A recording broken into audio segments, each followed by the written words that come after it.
Good afternoon. It's 2:23 p.m. na po ngayon ng August 22nd, 2016. Yes. Yep. Kwarto ng anak ko.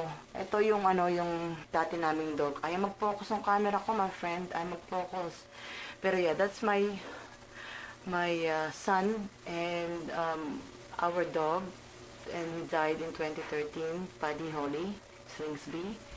My son when he was a baby, and then when he graduated elementary, the picture niya nandun sa sa baba, yung high school. Yan, ililipat ko kasi to tong bed na to, igaganon ko siya kung kakayanin ko, kung hindi ko kaya, oh well.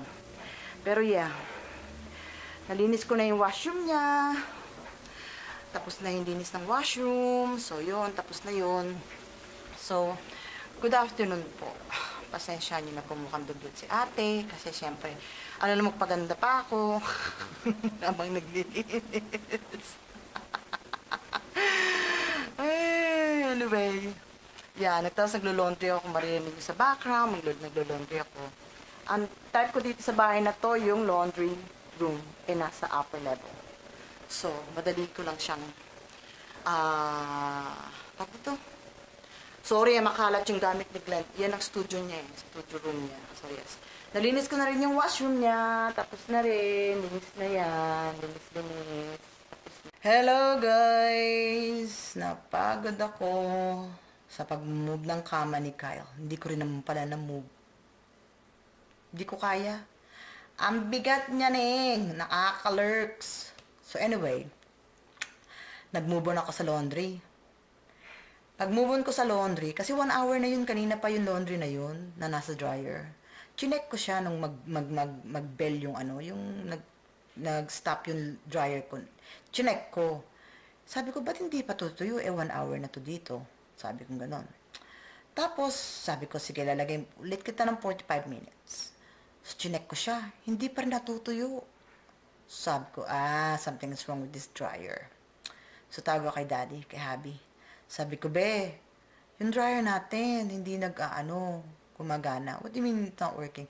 No, I mean, it's working, but it's not, the clothes is not drying, sabi ko sa kanya. So, sabi niya, I knew he's gonna say something. Kasi yesterday, I was looking at the washing machine in Sears, in the store in the mall. Kasi di ba ngayon, yung mga washing machine and dryer, kung ano-ano na nagagawa, di ba? May mga dry cleaning na nga ngayon, yung mga washing machine na bago, yung katulad ng Samsung saka LG. So, tinignan ko lang naman, I'm not planning to buy it. Kasi nga, okay pa naman tong washing machine and dryer namin So, if you don't need, if you don't need to replace things, don't replace them. As long as they're still working, you can still use them, that's fine. Ganon naman ako. So, I just got curious kasi I'm always looking for a top loader washing machine. Nakita ko tong washing machine na to, may top loader at saka kung ano pang ka-turbanes na pwede mong gawin. Tapos sabi niya sa akin, why do you always have to pick the most expensive things? And I said, I did not pick it. I just look at it. That's the difference. Looking is different from buying, sabi ko sa kanya. So, sabi niya ngayon, nung tinawagan ko siya, yan, jinx mo yung washing machine natin. Sabi ko sa kanya, I knew you're gonna say something as soon as I called you. So, there you go. That's the story of the dryer. It means my hubby's home. Yeah. Yep. Because my dog is barking now. See, I cleaned my baby girl's plate again, bowl, and placemat. Kasi makalat siyang kumain, kaya kailangan araw-araw nililinis. Yep, so guys, see you later. Bye! And this is after. O, di ba nakita niyo yung before? Ngayon, this is after. Nausog ko na siyang paganon. Tinry ko yung paganito, yung headboard na nandito. Kaso, hindi kasya. So, ganyan na lang ginawa ko. Tapos, inalikabukan ko yan, pinunasan ko. Yan, tapos na ang kwarto ng anakis ko. Maligaya na ako. I'm happy again. Yeah, so, there you go. Maligaya na naman si ate. Dahil naka-accomplish na naman ako ng isang bagay. Tapos, yes, yung laundry, hindi siya nagda-dry ng mainit, pero nag-dry yung iba. So, ibig sabihin, something is wrong with the heater on my dryer. Something like that. I don't know. I don't know nothing about those things, electricity.